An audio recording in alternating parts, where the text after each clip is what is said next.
Hey, friends. Peggy Hall with you from thehealthyamerican.org. This is a special live stream. I invited my husband, Pastor David, to join us. And Hello. this is one of his areas of expertise. And we are going to be talking about there is no evidence for evolution. This was one of your top hits when I did my video called The Biggest Lies We've Been Told. And you gave me a lot of those things that you want me to expose. And we will be doing that over the course of several videos. And today, Pastor David is on with me. And today is also a sponsored video. And I love my healthy Americans who understand the concept of YouTubers having sponsors. It's rather common. And that's how we are able to, keep the lights on.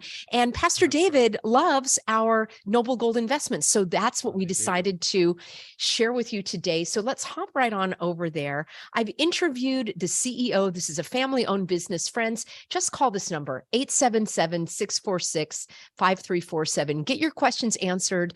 There's no obligation. They are an education-based company. They want to help you understand and decide whether or not precious metals will have a place in your portfolio.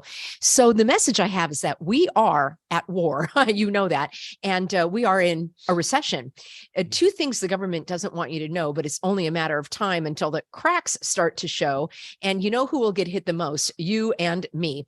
And that's why we need to protect ourselves from, and our families, because things could really get worse. And fortunately, Noble Gold Investments is here to help you. You've worked too hard to build up your savings and investments, and to see it all crushed to bits in the financial fallout from wars, trade tariffs, sanctions that are bound to happen. So gold and silver from Noble Gold Investments are real possessions in times like these.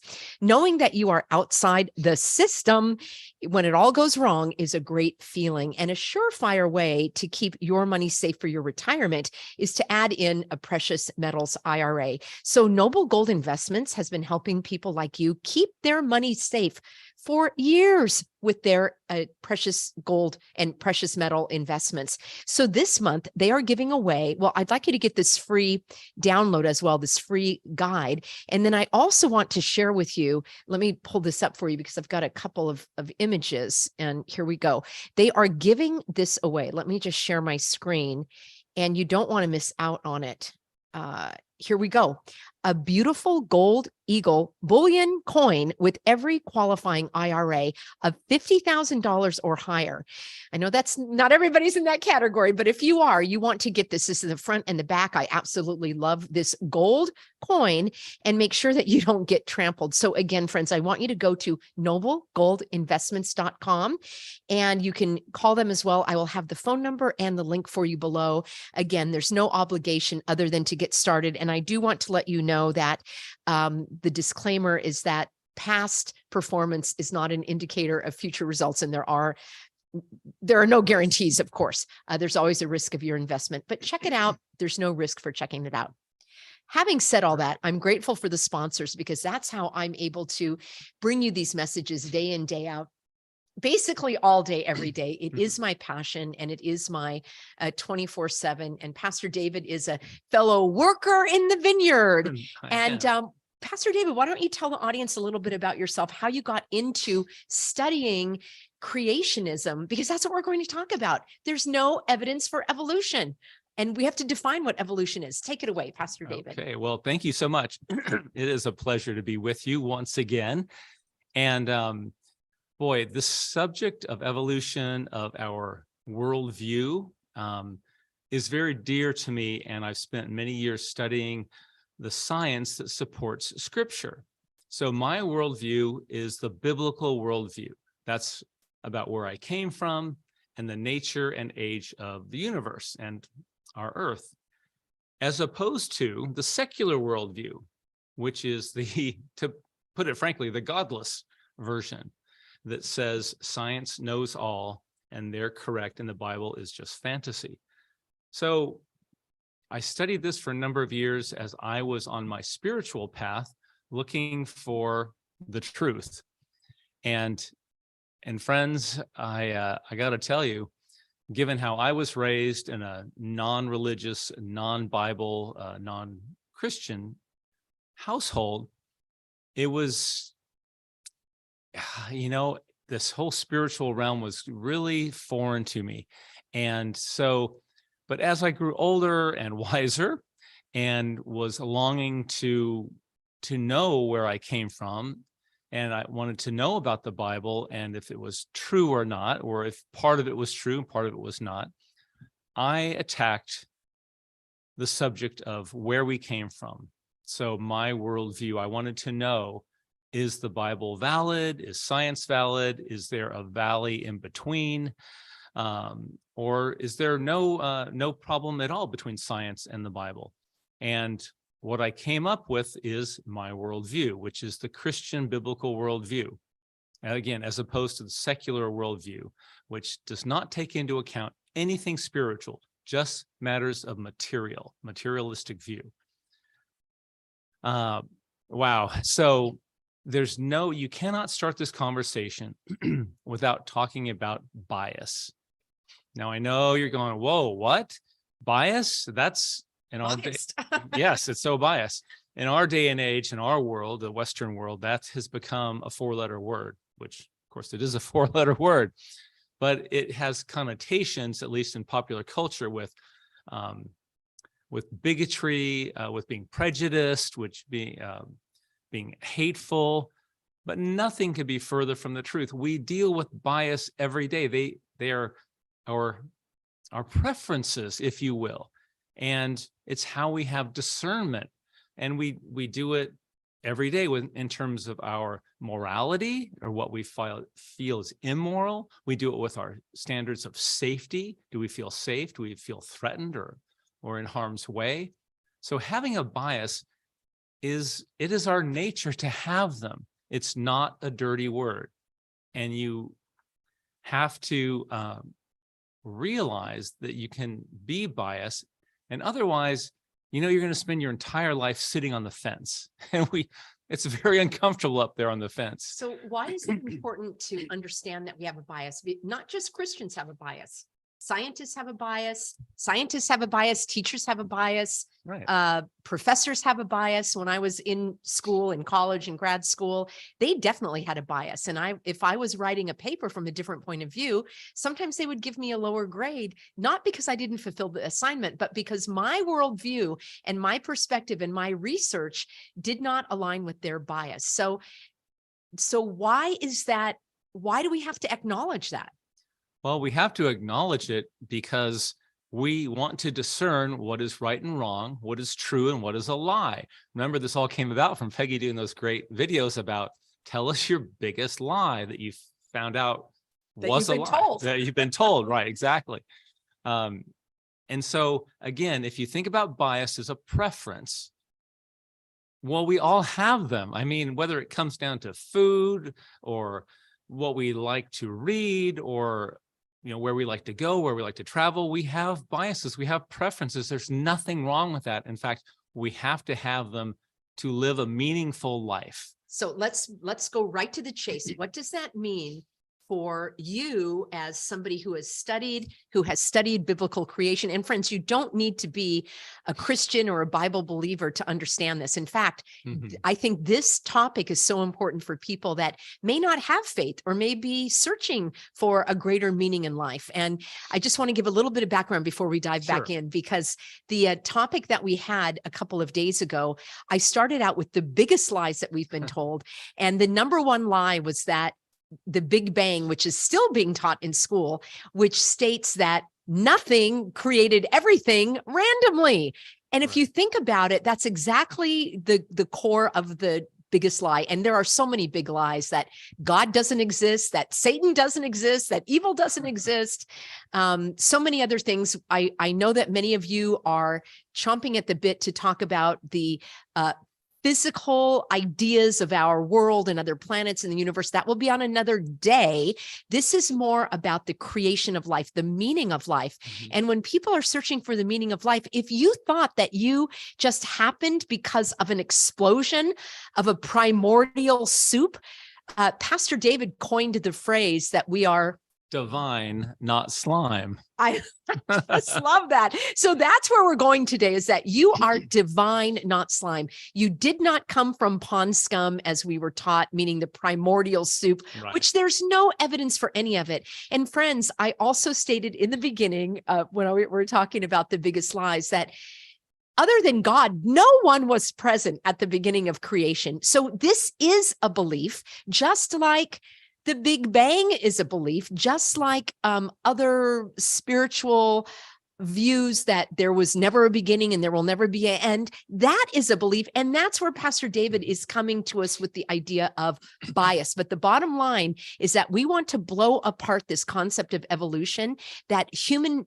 beings, humanity just evolved over millions and billions of years, because that feeds into the narrative that human life is basically worthless, that we are no better than other animals. We're just Right. more advanced animals. And in fact, what's going on with all of the agendas and the New World disorder is they're telling us that we don't even have priority over other animals, that Right. little tiny, single cell amoebas and all of that are more valuable than human beings.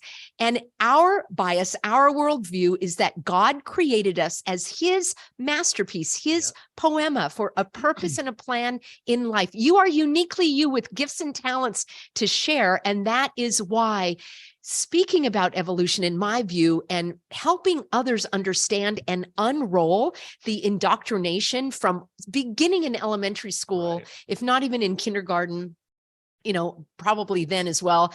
One of my Healthy Americans said she remembered having to draw a picture of this evolutionary chart where it was like a crawling creature, and then they were, walking on all fours, and then sort of slunched over, as I call it, and then sort of upright. And then it's so funny because the one that I like, I should have found that meme. It shows all of that, and then it shows the human in the suffocation device and showing how evolution is de-evolving. So Right. anyway, I'm going to turn it back over to Pastor David, but just wanted to set the stage here. We're only going to be on for another 20 minutes or so. We'll be doing several of these videos. Yes, this is very but important. this is just number one, to talk about why it's important to acknowledge your bias, or we can call that a perspective, your outlook, your worldview. And from there, why is that important to us? Well, it's important because it will guide everything you do in your life, or it's guiding your life right now. And as Peggy so carefully and accurately pointed out, the secular worldview that says there was a Big Bang and we evolved from the primordial soup, which, unless that was on the menu at the Last Supper, it didn't exist. I mean, that's a fantasy. Okay. Now, the secular view will say that the Bible is fantasy. And so, as someone on his spiritual path, in my heart, I knew that I was not evolved from a monkey. I knew that my ancestors were not apes. I just knew that in my heart because God put that on my heart, as he does for everyone. But given again the way I was raised in a very loving, kind household with very bright people, lots of degrees, very intellectual, I had to have my brain satisfied.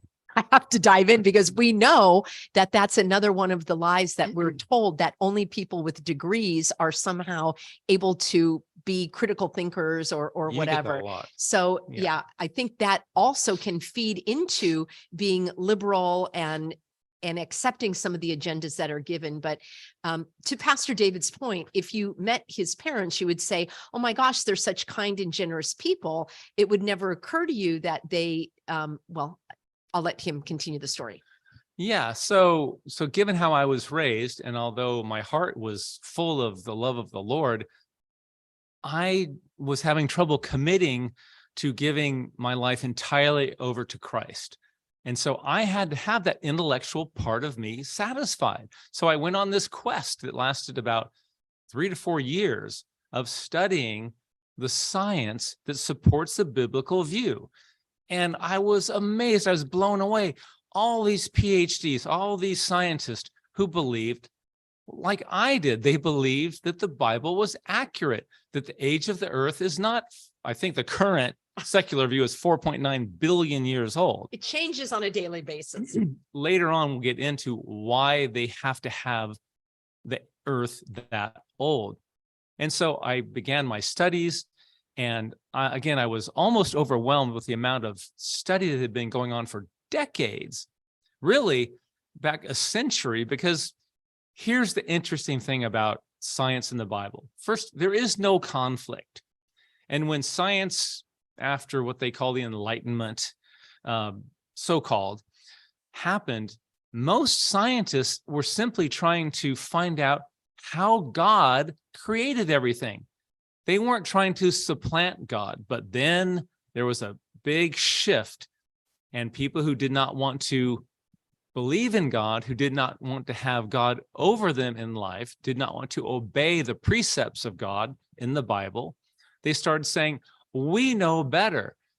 We found out this is how this functions, and it happened all by itself. No, no, no, no, no, no, no, as Peggy likes to so accurately say, that just wasn't the case. So again, I want to just circle back to bias. So my feeling that the Bible is accurate not only in spiritual matters, but in materialistic matters is based on my study of science. And again, I find no conflict. What there is, though, is I am up against people with the opposing worldview, which again is the secular view. That's their bias. That is their bias. They are just as biased, bigoted, prejudiced, whatever, as I am or Peggy is. And again, we don't want to get into that negative nomenclature because it's just not accurate. We all have preferences. Chocolate ice cream, vanilla ice cream, it really is as simple as that. But obviously this subject is much more meaningful because how we view our lives, how we view our worth affects and determines how we treat others, how we treat ourselves, how we treat those around us. So this is vital. And also it's how we treat God.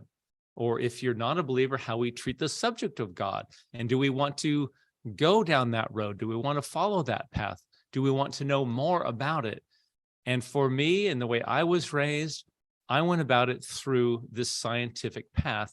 And I have, to this moment, never had a single doubt about what I've learned, the resolution, the peace it gave me. And then I just was able to just let my heart open fully to accept God as my Lord, my Savior, and having headship over my life. It is not a burden to obey God when you understand the miraculous nature that he possesses that gave you and I everything we see, that we hear, that we touch. It's just fantastic. And as we go on in this series, I'll point out more and more the evidence that shows that. And in my bias, my preference shows you how it is a much better, more logical argument than the secular view, the life came from nothing, or abiogenesis, life from nothing. So let me jump in just Please. for a second, because as we were preparing for today, I said to Pastor David, let's give a couple of zingers where people are just going to say, aha, here's some evidence. And this is just something that, again, is irrefutable. So one of the things about evolution that is taught is that the earth is billions of years old, because that's how long it takes for the fully formed human being to evolve over the years. It's so slow that we can't see it right now. Right. That the single cell amoeba just started to divide and get more complex. And one of the laws of the universe is that things don't go from simple to complex. They go from complex to breaking down. And that's called the second law of thermodynamics. So the age of the earth has never been proven. There's no evidence that it is billions of years old. Pastor David's going to talk about that in 1 second. So that's one zinger right there, is that the age of the earth has not been proven by science. These are all hypotheses. These are all ideas. These are all suppositions put forth by their bias, by their worldview, looking for evidence that the world is billions of years old. Now, people will say things like, well, the stars are so old and the light distance. Those are all theories, my friends. No one has ever traveled to a star. No one has ever traveled to the sun. There's no way to measure that distance. And the other issue that we'll just come right out with the punchline right now There has never been found any fossil that shows a transition of any kind of any other one life form into a different part human life form. into a human. Now, and the third thing I need to, and then I'll turn it back over to you before I forget. You see, we have different communication styles. I'm a little bit more random, but I know you guys can roll with it. And the other thing that's really important, and I love all your comments. I've been reading all your comments. I don't have time to reply to all of them, but one of the Healthy Americans said, Peggy, evolution does not say that we came from apes. It says that apes and humans share the same ancestors. That threw me for a loop. So if you're listening to whoever made that comment, would you please tell me more? Because that comment says that we did come from apes if we share the ancestors. How can one species, which is the apes and the chimpanzees and the monkeys, how can they break off from one set of ancestors and suddenly humans evolve?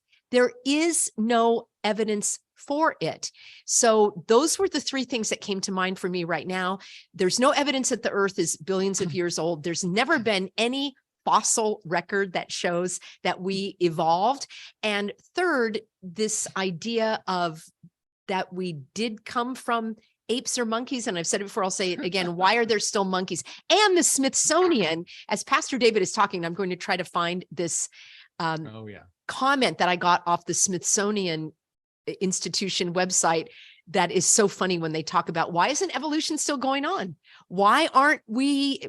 I would love to have 4 hands, right? I could really use an extra set of hands. I would get the dishes done faster. I get the laundry done faster. So if we're evolving, what about 2 brains? I could have 1 processor. And so how about a tail? That would come in really handy. Yeah, exactly. A tail, I could like close the door behind me and all that.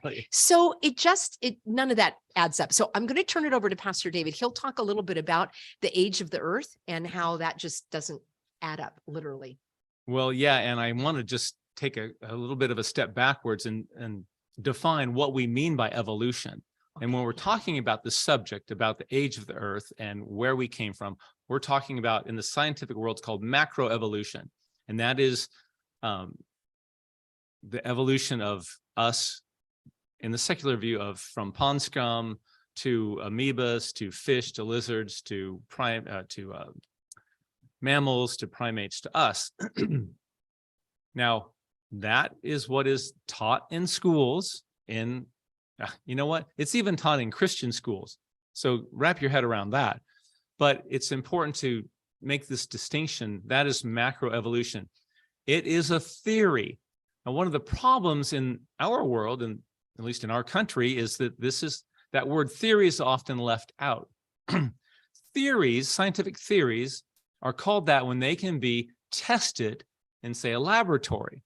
So since the theory of evolution can't be put into a laboratory test, it's really a presupposition. So it's one factor down from provability, let's say. So again, and I also want to point out that secular view, and especially if you're a non-believer, that is your faith. You could say your faith is in man, your faith is in science, your faith is in the laboratory. My faith is with God and the Bible. So again, make no mistake, people take evolution, the theory thereof, that is, and they make it their religion. That is what they believe. They firmly believe that they came from nothing. So just wanted to define that. What is often talked about when evolution is brought up is microevolution or specification. And that is the change within one species. Well, folks, that's a whole nother ballgame. In fact, a lot of what Darwin talks about is not pond scum to us. It is how changes are seen and observed over time within a species. So famously, there are the Darwin finches from the Galapagos, and he observed, and Darwin had many faults, but one thing he was really good at, he was a very good observer.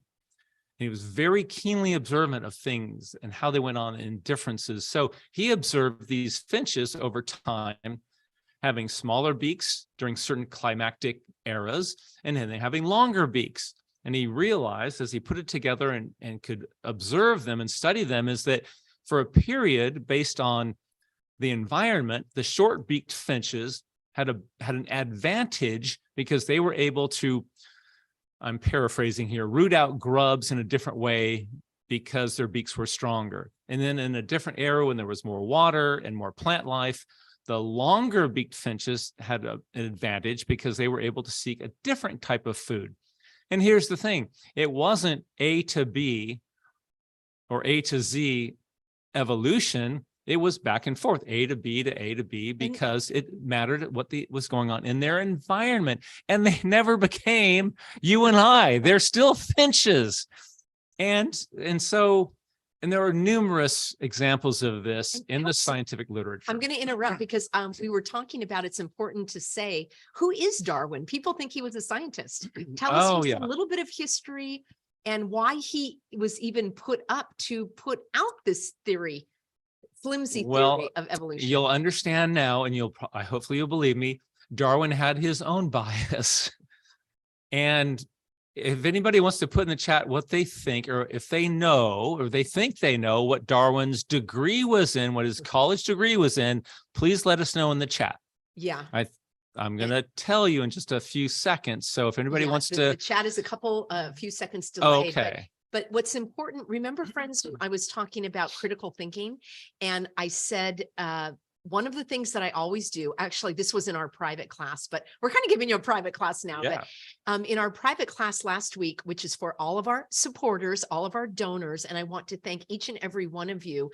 A lovely, healthy American emailed me today and said, Peggy, don't send me a thank you card. I don't want you to spend money on the postage and the thank you cards. Your teaching and encouragement is enough. So I really, really appreciate that. I just feel yeah.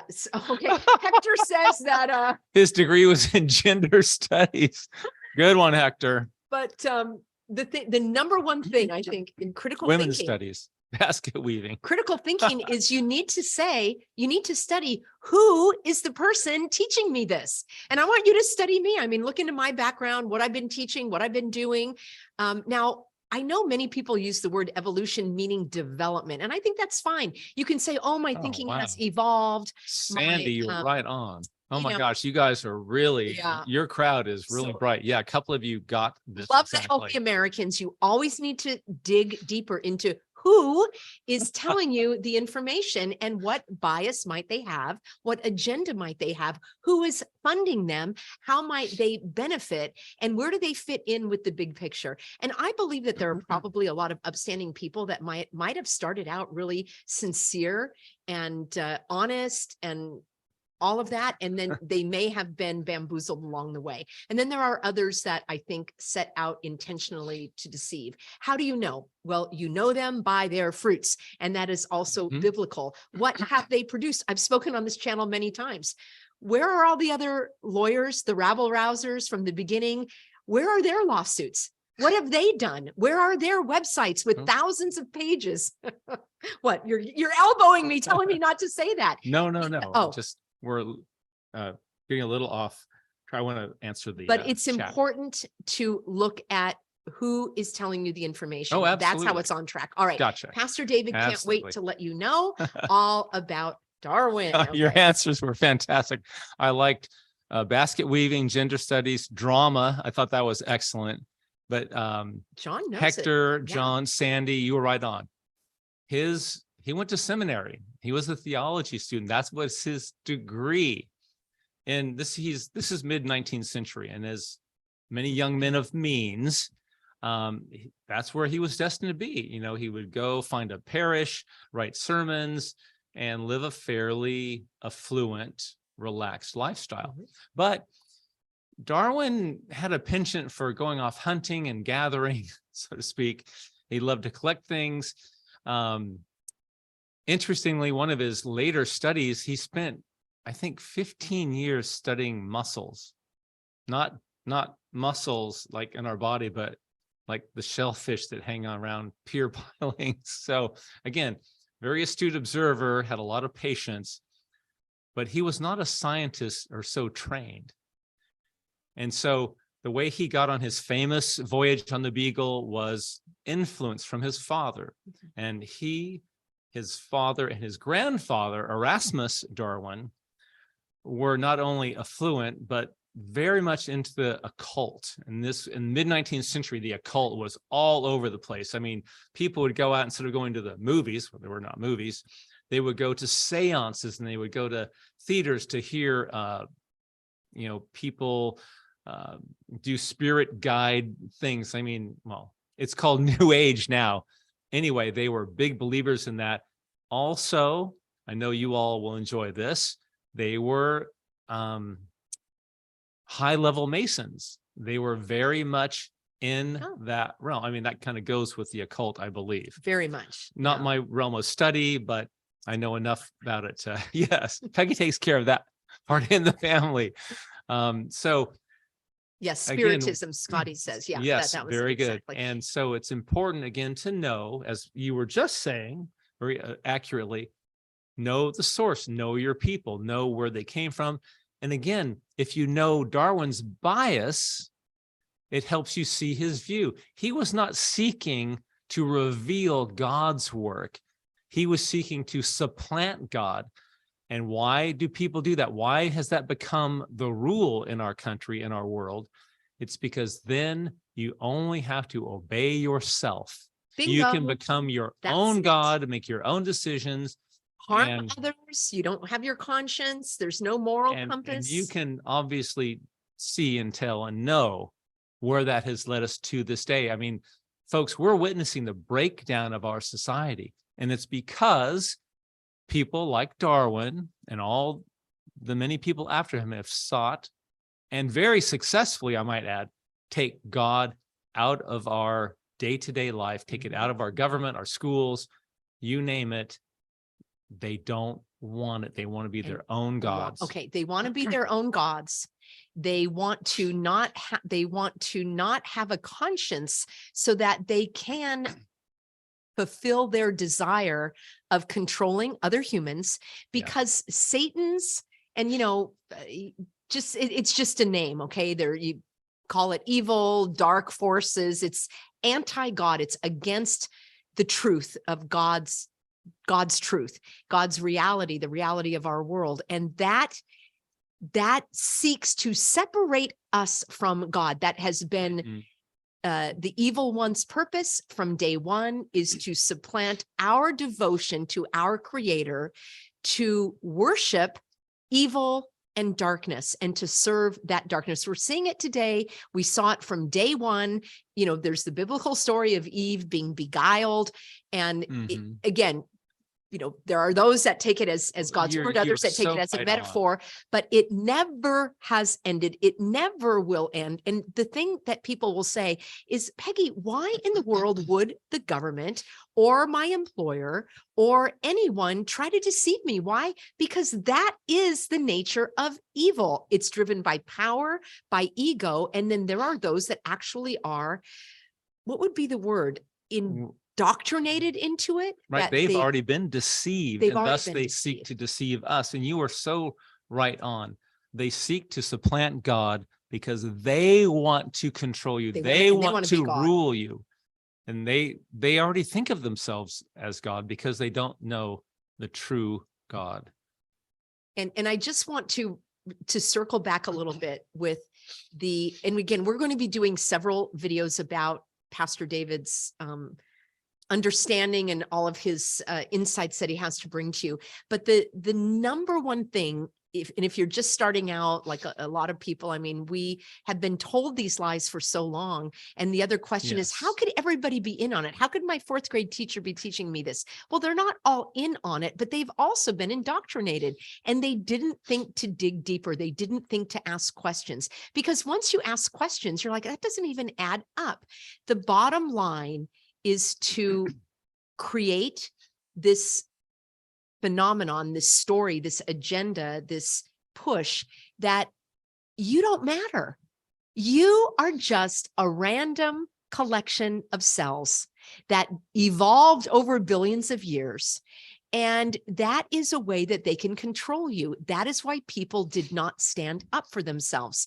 They didn't believe that their lives mattered, that their gifts and talents were bestowed, were instilled, were created and gifted to them by God, that they were hiding their light under a bushel. And another lie, I'm just going to put it out there, is that, and trust me, oh my gosh, I'm a huge animal lover. I remember in fourth grade just feeling so sorry for kids that were being bullied because they spoke with an accent or came from a different country. So I have a huge amount of compassion and empathy for others. But the fact is, we weren't put on earth to help others. That isn't our number one goal. We are supposed to live according to God's laws, worship and honor him, and of course, help those that need help, but not at our own expense. And that is another part of you don't matter, your goals, your desires, your preferences, your needs. We're not even supposed to have needs as human beings. You know, we're just supposed to be these automatons that aren't affected by anything. That is another huge lie. We all are individually loved by God. We have individual rights, not common good, not communitarianism. And that has been shoved down our throats through religion a lot, that we are supposed to put others ahead of us. The Bible clearly states, for those of you that want to have a biblical perspective, clearly states, the person who does not take care of his own household is worse than an unbeliever, meaning you have got to take care of yourself. It's basically God, you, your family, and then others. And if families were taking care of their families, then this concept of we are responsible for other people's health, we're responsible for their well-being, we're responsible to pay what they need. That's a topic for another day. But if the taxes were lower, people would have more money to take care of their needs. That's a whole nother topic. But the point being, they want to strip you of your needs, of your goals, of your worth, saying that let everybody else have worth and value, but not you. That really rubs me the wrong way. Maybe I'm not expressing it because I don't want to sound selfish. You're expressing it very well. We need to be centered in God's will for our life. And if everybody did that, then we would be able to help those that authentically need our help. There are absolutely those that authentically need our support, our care, our financial, all of those things. But I get carried away when it gets wrapped up in this idea of the common good. That's not biblical. No, I'll just put it that way. It's not, but you're right on. And that is the biblical stance. And here's the thing. God commands us to love him with all our mind, heart, soul, and strength, and to love others, to love our brothers as ourselves. We're to love everyone. Now, we all have different gifts, different strengths, and so we don't all accomplish that in the same way, which is exactly what you're saying. So the biblical view is to love everyone, love our brothers, not give them everything we have, and then we go into the breadline. That's not the way it works. Jesus also tells us very clearly that the poor will always be with us. But as Peggy said, we have different strengths, different abilities, different callings, gifts.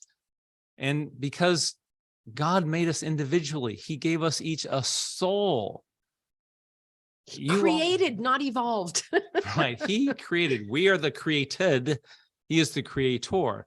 And if any of you have joined me on my True Up Tuesdays, which are Tuesday evenings, 6 p.m., Pacific time. I'm so sorry. I want to speak to, and what I want to say is, we're not judging people who don't believe exactly the way we do. We're also not trying to beat them over the head, or if you're one of them, beat you over the head with our bias. You don't win arguments that way. You don't win converts that way. We seek to educate. We want to put out our view, share that with you. You can take it, read about it, do your own studies. We'll have more in subsequent videos. Yeah. But here's what has happened in just a couple of generations. In this country specifically, the only book in the house was the Bible. Okay, there was no TV, no radio, no movies, no casinos, no No cell whatever. phone. No, there was family. There was the family unit. There was a Bible in the house. The second most common book was Pilgrim's Progress in this country. If you haven't read it, folks, you're in for a treat. It helps if you like the King James Version of the Bible, because that's the language it's written in. But here's the thing. We have been coddled, we have been convinced and beguiled into thinking we need all these things around us. We need all the stimulation. We need all this information, and we are bombarded by it. And so the fourth grade teacher that's teaching evolution, you know what? She hasn't spent any time perhaps in the Bible. She hasn't spent any time studying this subject or any of the other subjects she needs to teach, because we are bombarded by billions of pieces of data and different ways to spend our time, our valuable time on this earth. We obviously look at things from an eternal perspective because we look forward to sitting at the right hand of God after this life on this earth. But that doesn't mean that this life in this world isn't important. It is. God put us here. That's right. And I just wanted to circle back again to one of the things you first talked about. And I just circled it right out of my brain. Let me Go jog ahead. your memory a little bit. So what we really wanted to talk about was that, number one, there's no evidence for this long age of the earth. And I know there are many Christians that don't believe in evolution, but they still believe that the earth is billions of years old. So the fact is, there's no evidence for either side. If we have time in an upcoming show, Pastor David will talk about carbon dating. It's basically the scientists created their own yardstick. Like, they decided how long it would be in terms of years, and then they applied that to the age of the earth. So there's no evidence for that. Let me just make a slight correction. Okay. There is evidence. We all use the same evidence. We look at the same rock, the same tree, the same fossil. It's our bias. It's how we interpret that. But then we can use scientific research and methods to show that, no, this rock is not billions of years old. It's thousands of years old. Can you tell them the rock experiment where they sent in 3 different kinds of rocks? So here's a perfect example of the fallacy of what's going on with evolution and the old earth. They go hand in hand. Yeah, it's pretty amazing. So first of all, if you're a Bible believing Christian and you're a scientist, you know, whether archaeologist, biologist, what have you, what they found out is that if they sent samples into labs to do the testing of things like the radiometric testing, like the testing of things, exactly. They found out that if they put their credentials on there, they didn't get a lot of love from those labs. In fact, their samples would get lost, they would be delayed. So creation scientists, okay, the ones that have the bias that we share, learned that they need to send samples into labs to be tested anonymously or with made up names, made up credentials, what have you. So famously, a group of creation scientists, I think this was out of the Institute for Creation Research, sent in rock samples. And they were samples that had been previously dated from thousands of years to millions of years. And this is called radiometric dating. It has radioactive isotopes, and they measure how they decay. And through that, they measure their half-life and thus their age. And so they sent a bunch of samples in with their secular ages that they knew. And then they sent in a sample, a rock that had been formed as like Mount St. Helens, volcanic rock. This was formed during a volcanic eruption. They saw it being formed. Okay, so they knew exactly the rocks that came from the specific volcanoes. They knew the exact age of them. So they were like 20 years old, 50 years old, depending on when that eruption occurred. Yeah. And so they sent that in along with these other samples.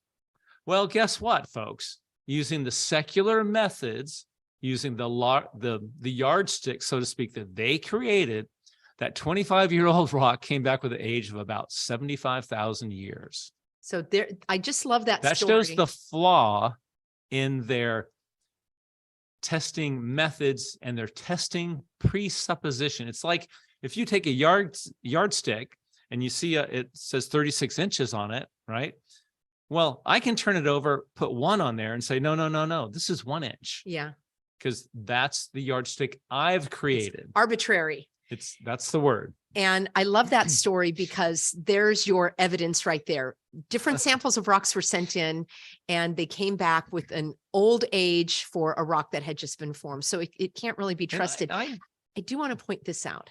Okay. Swiss, who's a dedicated, healthy American with great insights. So we always appreciate you being on board. And Swiss Chalet wrote and said that if you're questioning if Noah's Ark was ever realistically possible, go visit the Ark in Kentucky. Pastor David, you went to Kentucky. There. Just like a 1-minute summary of what that was like. That's the Answers in Genesis group in Kentucky. I forget the city's name right now. And they're building other exhibits as well. But it is a life-size, as per measurements in the Bible, constructed as close as they can come to, because, okay, the Bible's not a textbook per se, so they used everything in there, and you guys will be, it's just a treat, and it's awe-inspiring, and it's a very, thank you, Swiss, it's a very visceral, visual way that you can touch and see to show you that, you know what, this is real. Yeah. This is not fantasy. This is not fairy tale. It's not metaphor or allegory. It's the truth. And I just forgot to state that the biblical worldview states that the earth is around between 6,000 and 6,500 years old, not 4.9, well, billions of years old, if you consider the whole universe. So big difference. Yeah. Pastor David was at a conference there, with all the creationists, scientists, and so forth. And more and more is coming out about the worldwide flood, all of the evidence for that. Many of you have sent me information about these previous events, and it's really fascinating. I'm still digging in deeper. And I do want to answer one question or one comment, and then we will wrap up. One of the healthy Americans said, then how come evolution has stopped? And that was the comment that I found in the Smithsonian. I'll have to bring you that link in an upcoming show because I could not, you may have seen, I was kind of looking around for it. I have so many windows open. Do you ever do that? Keep all your windows open? Pastor Dave is like, do you want me to shut down your computer? I'm like, no, I have all my windows open. That's 20, how I do my research. 25 windows open. I know, but that's how I do my research. And the Smithsonian actually said, well, evolution has stopped because it got to a point where it was advanced enough. Oh, does evolution have a brain? It's like all of the cooties, all of the hogwash that they've sloshed all over us. And the fact is, there's no evidence for the old earth. Therefore, there's no evidence that human beings have evolved over billions of years or millions of years, give or take a few million. There's no evidence for that. It's the exact opposite. Look in the mirror. We get older every day. I drive an old car. I think it's like 17 or 18 years old. I love my car. I'm closing in on 200,000 miles, but I'm telling you, it's breaking down. It's literally wearing out. I mean, the steering isn't working. The locks don't work. The headliner is just disintegrating. Why? Because that is the nature of the universe, that things break down. They don't. Now we can, again, people will use the word evolution meaning development. We can develop our intellect. We can increase our knowledge. So in those ways, like we're getting better, but in terms of the physicality of our world, that's just not how it works. No. And then the third thing that is, I think, at the root of all of it is that Darwin, who came up with this concept, it's not even a theory, this idea of evolution, he was bankrolled by those who wanted to take God out of the equation. Correct. And then we will talk about Dewey, who was a German, I believe, that created our public education system and how that has fed right into the indoctrination. That was one of the big ones for me in terms of the lies we've been told, that public education is superior to being taught at home. The idea of learning on a farm and kids being out there, planting the crops and saying that that's child labor. They were learning and they were contributing to their household. So the concept of public education, apprenticeships, all that's so important, was driven through socialism and communistic views. And it was heavily wrapped up with Darwinism. And Darwin, as I mentioned in a previous video, his concepts were what really promoted the concept of racism. There's only one race, and it's the human race. That's and there are different complexion tones. I mean, it's just ridiculous to consider that different people groups came from different categories of apes and monkeys and chimpanzees. That all came from Darwin. So we have him to think for the concept of racism, which is abhorrent. Yes. And that is his thinking is directly in line and directly came into fruition in the 20th century in terms of eugenics. Again, so he was the father of all racist thought.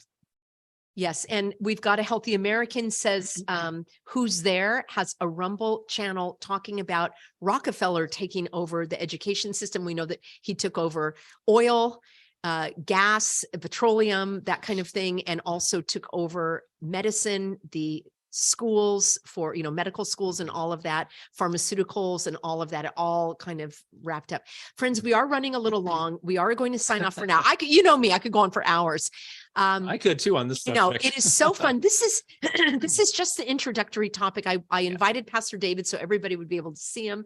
He does have his True Hope Tuesday. Tell us about what goes on, how they can see you there. Yeah, so it's on my YouTube channel, which is True Hope with Pastor David. It's 6 p.m. on Tuesdays, Pacific time.